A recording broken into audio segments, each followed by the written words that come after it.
Dans cette vidéo, je vais vous expliquer et vous montrer comment on réalise une ganache au chocolat parfaite pour vos pièces en chocolaterie ou en pâtisserie.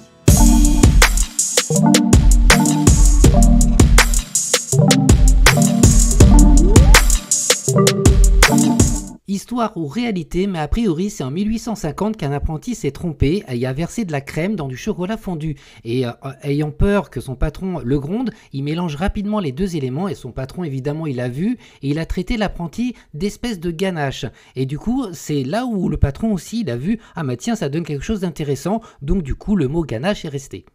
Allez, c'est parti pour la recette de la ganache chocolat. Donc en fait, la proportion entre le chocolat et la crème est très variable. Ça va dépendre évidemment de la teneur de pourcentage de cacao et surtout ce que vous souhaitez faire.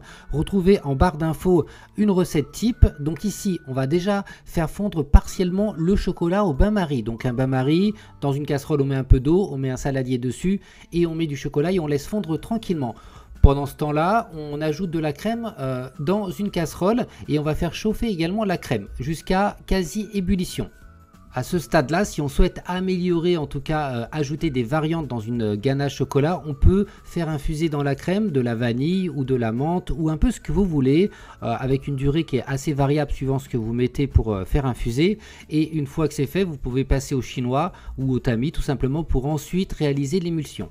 Allez, maintenant on va faire le mélange. Donc on va verser une partie de la crème sur le chocolat et on va donc commencer à mélanger en faisant des petits ronds. Au début ça va grainer, hein, c'est normal. Il y a une saturation de matière grasse, forcément quand on ajoute de la crème avec de la matière grasse plus la matière grasse qui est déjà dans le chocolat, donc c'est absolument normal, ça va grainer. Il faut absolument passer par ce stade là. Donc ce qui est important, c'est de toujours remuer tout le temps et on ajoute après encore de la crème en 2 fois ou en 3 fois jusqu'à temps d'avoir un noyau brillant. Donc le noyau, c'est ce qui se passe au milieu du mélange.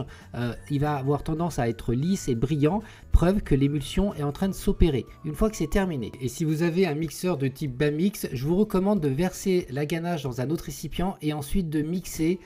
Ça va permettre de finir l'émulsion parfaitement. À ce moment-là, si vous souhaitez, vous pouvez ajouter un peu de beurre pommade ou encore d'autres ingrédients. Ça, c'est d'autres styles de recettes de ganache. Là, ici, dans cette vidéo, je vous montre vraiment la base. Et le fait de créer une émulsion de cette manière-là, vous allez à la fin avoir une ganache vraiment bien lisse et bien brillante.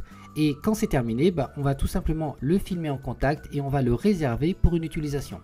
Vous pouvez utiliser cette ganache au chocolat pour réaliser un opéra par exemple, ou garnir des macarons ou encore d'autres types de desserts comme par exemple ma version de forêt noire. Je vous invite à regarder la vidéo juste au-dessus. En tout cas, j'ai été heureux de faire cette vidéo pour vous. J'espère que ça vous a plu. N'oubliez pas de vous abonner sur cette chaîne YouTube pour m'aider, ça me soutient énormément. Et je vous dis en tout cas à très vite.